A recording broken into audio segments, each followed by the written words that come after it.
Only Jesus. Hey, we made it easy for you here on Nextdoor Radio and nextdoorradio.com. Available now by way of the Google and Apple Store is the Nextdoor Radio app. Anywhere you want to go, you can take Nextdoor with you. All the local talk programs, all local sports, and a great mix of 70s, 80s classic rock you can now take anywhere you want to go by download the Nextdoor Radio app today. Available Google and Apple stores. And welcome back to the Sunday sit down here on Nextdoor Radio, nextdoorradio.com, and the Nextdoor Radio app. My name is Trey Schnapp. Sheriff Robert Fountain George is here of Granville County. My friend, happy Sunday to you. You doing good? Happy Sunday, man. Yeah. Listen, I'm going to steal it already. Yeah. I'm living a dream in Granville County and at Granville County Sheriff's Office. There So how are you you, go. my friend? I'm doing great as well. It was a good day, a relaxing kind of day, which is, if you know me, that's pretty good. That's pretty not healthy when I'm relaxing and not doing anything. But, do what you got to do. But again, this is the Sunday sit down every single Sunday right here on Nextdoor Radio beginning at 8 p.m. If you missed this live show, you can head back to our website at nextdoorradio.com, go to the program and recordings, and our video and the audio will be right there. So again, Sheriff Robert Fountain joins us here by way of our video and audio today. A couple things on the men. The first thing really is the situation we had. You found a individual you found a body here in Oxford or in Granville County. Talk a little bit more about it if you can. First, as always, we have to give honor to God for where He's placed us and for what we're doing.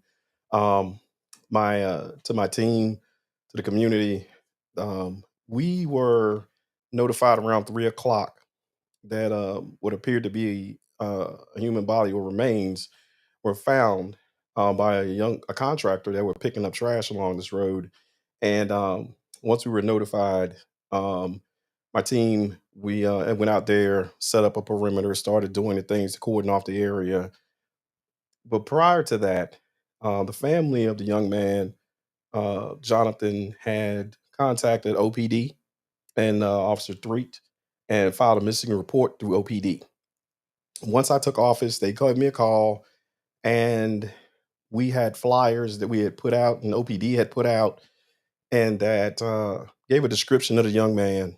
A lot of details I cannot go through because one, the family has not given me permission to say a lot, Okay. other than the fact that had his tattoos. When my team arrived, we started to do a canvass of the area. Once we cordoned off the area, because of the condition of the body, we decided then to call in SBI to assist.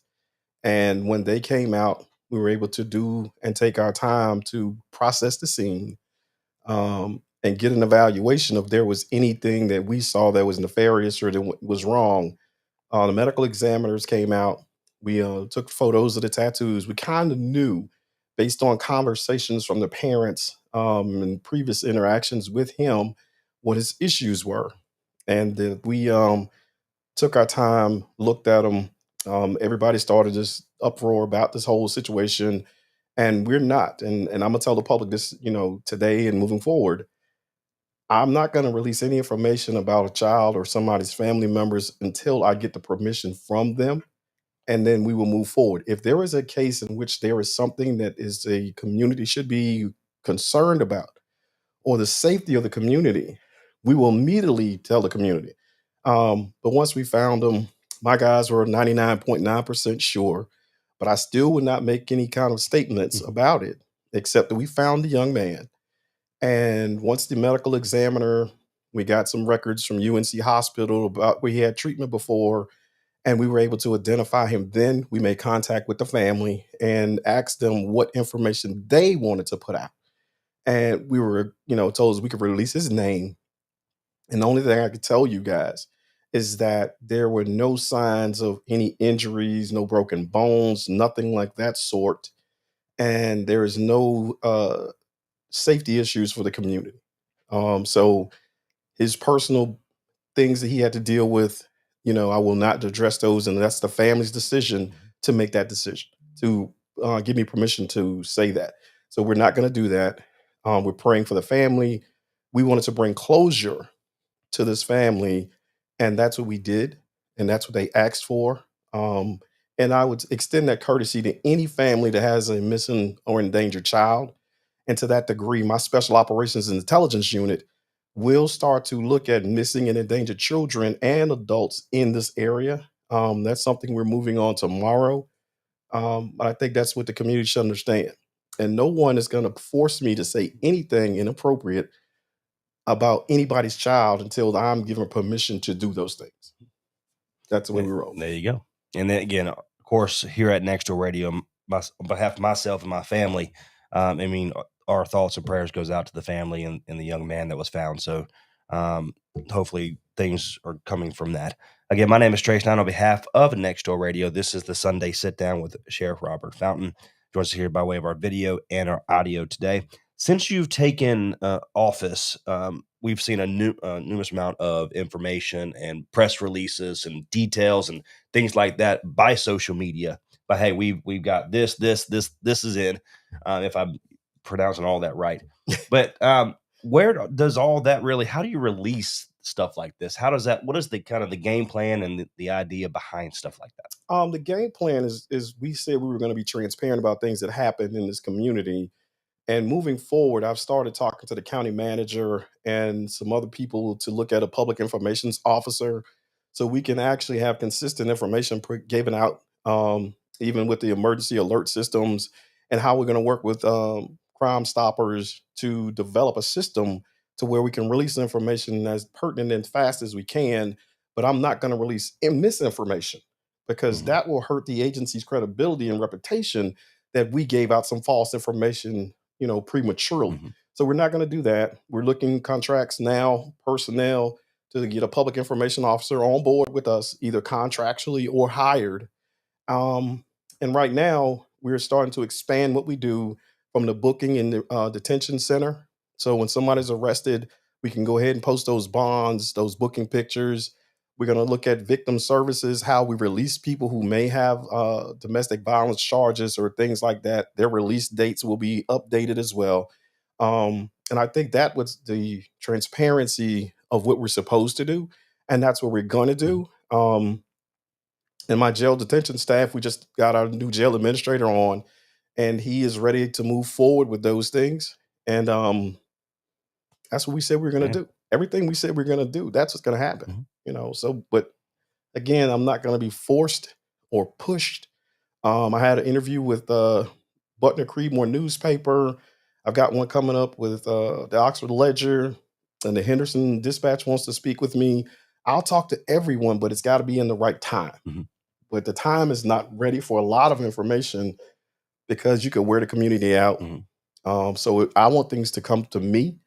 And when I'm ready to speak to those things, I will do so, because the community started having their own opinions with no one having facts. So that's what we're going to do. We'll put out factual information, and I think that's what's going to be the basis of keeping our integrity intact. Transparency will be there, the integrity will be there, and we'll move forward. How long does that something that like that usually take to be able to put out information? For example, this with the body found, information that you could provide was out immediately as soon as you had it. So we received emails right away, which is fantastic. So how long does that usually really take if that's something to ask? Depending on the circumstance. But this situation, we knew we were looking for this young man. So we were able to get it out as quick as we could once we identified and saw things. But then we have to think about the family again. So most of the time, booking photos, those are going to be generated like every day. When somebody's arrested and booked, we're going to start putting those out every day, release every day. Anything that's a major or catastrophic or things that we see that may be a safety issue, immediately once we get the facts. And some things we don't want to cause panic in our communities. So some things you may not hear about until later after things have transpired. But if it's a safety issue for our communities, immediately. As soon as we can get a good public statement crafted, and we will release that information. I've got 3 or 4 different people putting things together, and it's a moving parts. And sometimes, we may not get every I dotted, every T crossed, or every punctuation, but you got people boots on the ground trying to make this community safe, and they may not be the grammar police, right? So they may just be the every ordinary citizen trying to get some information out to you guys. Because if I don't get it out, then there's another problem. So we're just trying to do it the right way. in a timely fashion. So we will tell the communities if it's something to public safety immediately, road closures, things like that. And we're going to get better. And I promise that's what we're going to do. We get better. There you go. Robert Fountain, Sheriff Robert Fountain joins us here by way of the Sunday Sit Down every single Sunday right here on Nextdoor Radio, nextdoorradio.com, and the Nextdoor Radio app beginning at 8 p.m. Remind you again, if you've missed this live, you can head back to our website at nextdoorradio.com, go to the program and recordings tab. Everything that we've ever done is sitting right there. A lot of things we talked a little bit about during your campaign. You talked about setting goals for 90 days. This past week, we talked about those 99% of those goals were met in your first 30 days. How are things shaping up now? They're going well. We had another, I think last Tuesday, we had a federal, we worked with the Federal Bureau of Investigations. We had an individual on 075 that was creating, he was making illegal pieces to make weapons fully automatic. Hmm. And because of the intelligence that we got, the Special Operations Intelligence Unit worked with the FBI to bring this person to justice. We took a lot of guns off the streets. That could have been somebody's child again that we could have had an incident with. So when you're talking about turning a Glock into a fully automatic weapon, or you're talking about an AR-15 being Yeah. converted to an fully automatic weapon, yes, in the context they are legal if you do the proper federal firearms processes and you get the proper approval. If you don't, then they're illegal. So we don't want people to think that we're going after people and their guns or their gun rights, but we're going to go after people making illegal guns or converting legal guns to illegal. From the staffing pattern, we have exceeded the goal of where we want it to be. We should be fully staffed.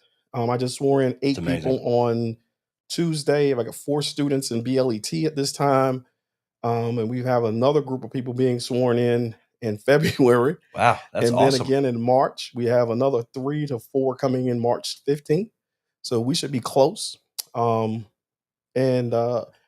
we're moving. And we've even something I had to speak to the other night at the county commissioners meeting was the fact that we needed new vehicles. And because we've had 2013 vehicles with 180,000 miles, we've had vehicles blow up in the past few weeks. The motors went in them. So we had to start looking at how we keep our communities safe. So we had to look at the structure of, hey, let's start moving these older vehicles, getting them out of commission, doing the sale, auction those off, and then we are looking at new vehicles. So I think we spent money from the asset forfeiture fund. We had a balance of maybe 400,000 in the asset forfeiture fund that we're looking at vehicle assets that don't come off the taxpayers' backs. So I purchased 2 with asset forfeiture money, and then I purchased 2 from my existing budget. So we're not going to ask the county commissioners for money. We're spending what we have. So with the positions coming on, they need vehicles. With the things we're doing, we're increasing patrols. We're getting our patrol districts. We have the first woman chief of field operations was hired this week. She is going to oversee the patrol operations countywide. So she is again part of this process of moving us forward Awesome. in this whole thing. And then we're going to buy. We're buying new weapons for our SWAT team. Our special response team is coming together. We have about 7 individuals on the team now, and we're trying to get to 14. It's not going to be a full-time position. There'll be deputies that are trained in specific duties of a SWAT team member, and we're going to outfit those guys using existing resources and funds, not asking for a dime more from revenue from the citizens or the county commissioners. We're going to spend the money we have because we're good stewards and because I'm fiscally responsible for those things. So we're doing looking at our budget, making sure we're crossing those I's, dotting those I's, crossing those T's, and make sure that we are responsible. On the February 6th, we will unveil our new uniforms. So the new uniforms will be unveiled at the county commissioner meeting again on February 6th. Again, we're not asking for money. The funds are there. So we're just letting the commissioners know, hey, this is where we're moving. Because if we're part of the thin blue line, there is no thin blue line in Brown. So again, we are moving into a direction where we're part of the thin blue line.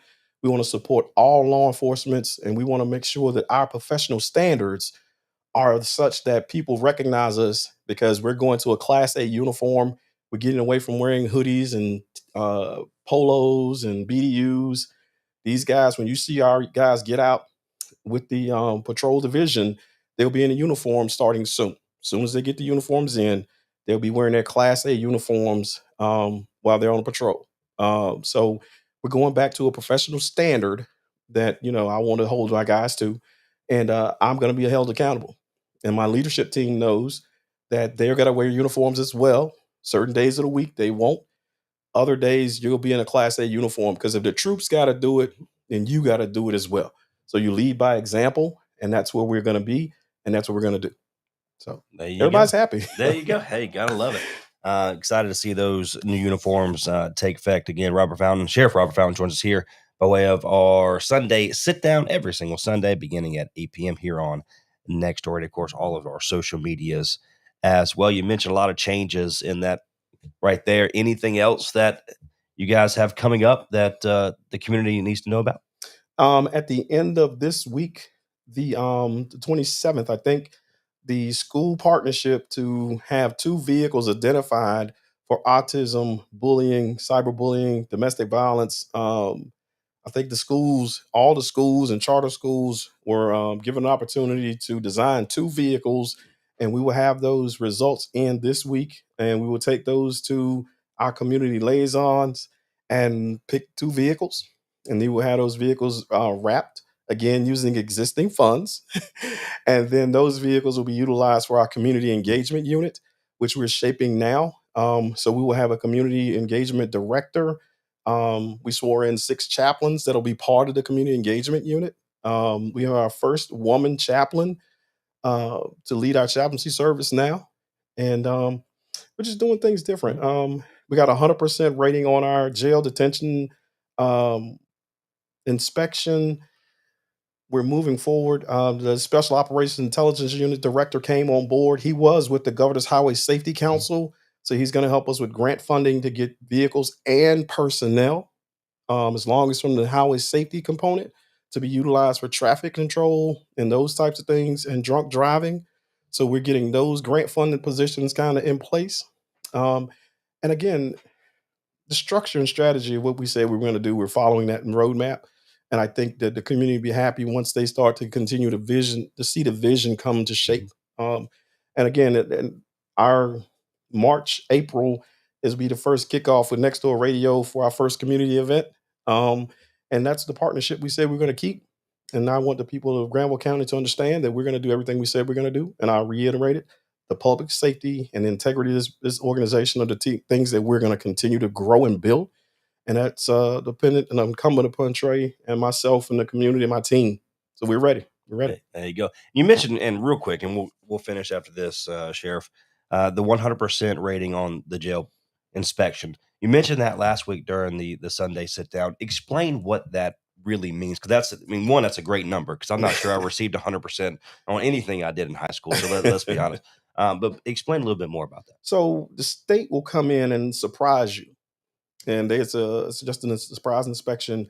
They will look at the care, custody, and welfare of the inmates and how you're doing business. They will look at all your policies, your restraint applications. They will look at the structure of the building, your maintenance schedule, everything that we have to do to make sure that inmates is safe. They will look at how we conduct mental health, the methadone and opioid treatment programs, the MET programs. So they look at our whole operation, even far as transportation to and from courts, our scheduling, how we look at writs, warrants, and then they give you a rating through those standards. And when I first got there, I spent more time in the jail because that's where a lot of the problems we had. And we had 2 inmate custody deaths in the past, year over there before I got there. So I wanted to make sure that we were ready for any kind of events that may have happened. So that was the focus. Those guys are up and running. Those guys and young ladies, the young ladies and men and women of the sheriff's office and the detention center are doing a bang up job. We structured the courthouse. We were in the process of opening up the front of the courthouse. So Yancey Washington and I have been having conversations on how to get that done. The DA's office. We've put some more staff over there. John Hardy is the former sheriff is helping me with that because he was a U.S. Marshal. So he's looking at things that we can do to make that place more secure, but utilizing the front door. Um, and everything else is going well. The jail is pretty much, running as it should. We're training a K9. They've never had a K9 in the jail. So we have looked at having a K9 officer and working animal in the jail full time. We're partnering with the Animal Control Center to look at animals that they have. Mhm. So we found a couple that we've identified. So again, we won't take money off the taxpayers to have a K9 working dog inside the jail for cell phone detection and drugs. So we're going to increase the security, safety, and security of a jail for our staff and the inmates because they're all somebody's children. And that's what we are going to do. We're Yep. going to get better. We want to be an example for everybody else to come and see us. And we're on that road. Stokes County came to see us. Duplin County, I think they've come to see us, and they're impressed with the way that we're trying to move things from. So again, it's a partnership with the team and my staff, and everybody's happy. The men and women are excited, and we're getting more and more applications in. So we're excited about that. Yeah. 100% staff seems pretty good. It's going to get there. Yeah. Hopefully by March, April. Knock on wood. We'll get there, and then we'll ask for more positions because as Granville County grows, law enforcement has to be a part of the infrastructure conversation. So if we're expecting 9,000 new homes, we need to make sure we have the officers and deputies to move into that direction before we have those positions. I mean, before we have those people come. And we want to show these people when they come that Granville County is a safe place to live and grow. And businesses will then say, Granville County is the next apex. Keep the small town feel, It's but coming. we have it's coming. So, those are things we're going to work on. We got conversations with Mr. Sossaman. Spoke to him last week. Miss Bodie, I got to speak with her soon about some other stuff. And we want to work together with all our legislators and Congress people to make sure that we're safe and we're growing together. So I'm excited. God bless you, brother. Man, it's fantastic. You're doing a fantastic job. We appreciate you very much, not only here regarding Next Door, but for our community. Thank you. Well, we appreciate it, man. And lastly, again, I want to thank the men and women of the Granville County Sheriff's Office, my team, my executive staff that surround me to keep me on track and on point about things. They're doing a bang up job to keep me focused. And we're just going to, I'm thankful every day when I go in and see the ladies and men of the Sheriff's Office. And they are thankful that I'm on the streets with them. And they see me and they're like, hey, Sheriff, what you doing? So, there you go. We're having fun. Yeah, It's good. It's fun for us. It's fun. We love our county. They say work. If you're having fun at work, it's not a job. It's not a job. There you go. Sheriff Robert Fountain joins us here for the Sunday sit down. Any final words, my friend? You good? No, we're working. We just got some more things we're going to tighten up. We're going to be in the community. I got to get some information with Chief Pat Ford because I think they're losing another officer. From my understanding, I'll have to talk to her to see what the community needs from us to help shore up OPD. Met with the new chief of police down in Creedmoor, Mr. Wheelis, and the chief of Butner and I have a meeting coming up soon so we can all work together. We've been signing these mutual aid agreements to make sure that our communities are safe. And we're going to continue to keep everybody safe as we can, keep them informed as we can, and we're going to be present in these communities. And thank God for everybody that's in these communities, and we pray for everyone. And the young man, the Burroughs family, we want to make sure that they understand we did our due diligence to bring closure to their family. We pray for them as they put their and lay their son to rest. So thank you, Trey. Thank you, the community. Thank you, Next Door.